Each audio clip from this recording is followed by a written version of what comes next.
In this section, we're going to learn how to write functions using the relationships that we're given. We're going to start by using a table to write an equation. So in our table, you can see that we have the x values 1, 2, 3, and 4, and the y values of -2, -1, 0, and 1. We want to start by listing possible relationships between the first x value and the y value, so between 1 and -2. So if I do 1 minus 3, I'll get -2, which is the y value in the chart. Another possible relationship is 1 times -2, which equals -2, so that works out too. But now we want to test it with the other x values. So let's start with the first relationship. 2 minus 3 equals -1, so that works. 3 minus 3 equals 0,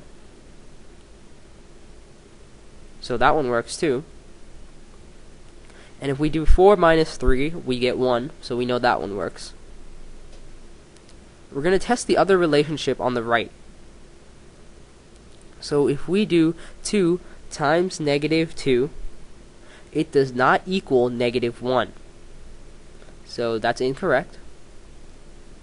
Now if we test out the 3 times -2 does not equal 0, it actually equals -6, so we can see that it doesn't work.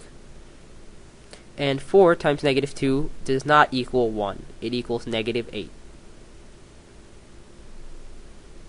So we can see that our relationship on the left side was correct. So now in order to write an equation, we can say that y, which is the output value, equals x minus 3. Because if we plugged in any of our x values now in place of x, we would see that we would get the correlating y value.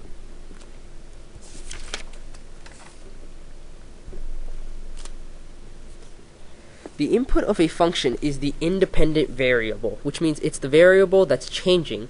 The output of a function is the dependent variable, which means it depends on what the x value is, which is the input. So depending on the x value you put in, you will get different output values, which is the dependent variable. Okay. So some equations use function notation.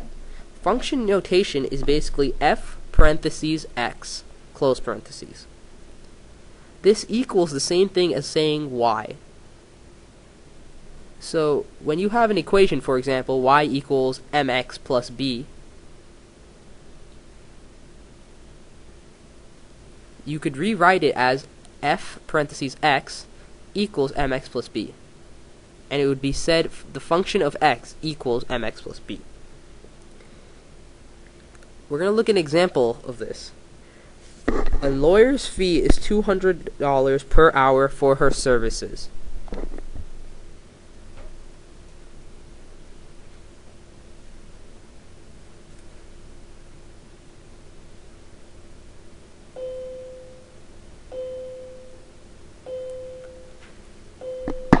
Okay, so we know that the fee for the lawyer depends on how many hours she works.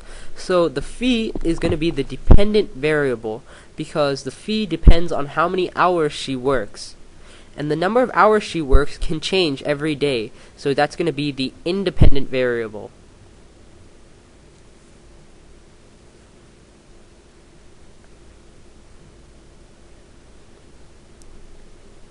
Using this information, we can write an equation. We know that the dependent variable is going to be our y, but we can change it into function notation and make it f parentheses h. We're using h because we have the independent variable of hours equals 200h. The reason we write 200h is because h would be the number of hours she works. So let's say she works 3 hours. She would then make 200 times 3, which would be $600.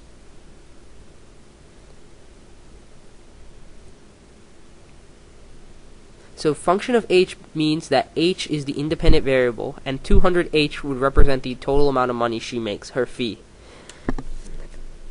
Now we're going to look at an example of finding inputs and outputs. For a function of x equals 5x, we must find function of x when x equals 6. Remember that when I say function of x, it's the same thing as saying y.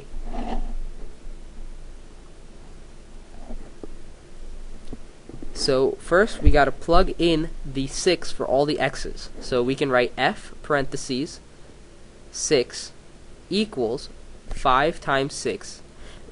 When you put f parentheses 6, that means you're plugging in 6 for all the x's in the actual equation. So f parentheses 6 equals 30.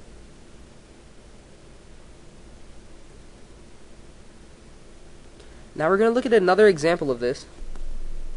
We have h of x equals 1/2 x minus 3. We want to try and find x when we're given the information that the function of x equals 3. Because we know h of x equals 3, we can put 3 in place for the h of x this time. So we get the equation 3 equals 1/2 x minus 3. Now we want to try and isolate the x variable, so we have to add 3 to both sides. When we add 3 to the right side, the 3's cancel, leaving us with 1/2 x, so we get 6 equals 1/2 x. In order to get rid of the 1/2 fraction, we have to multiply both sides by the reciprocal, so 2 over 1, which is the same thing as multiplying both sides by 2. So 2 times 6 is 12, and 1/2 x times 2 is going to leave us with 1x. So x equals 12.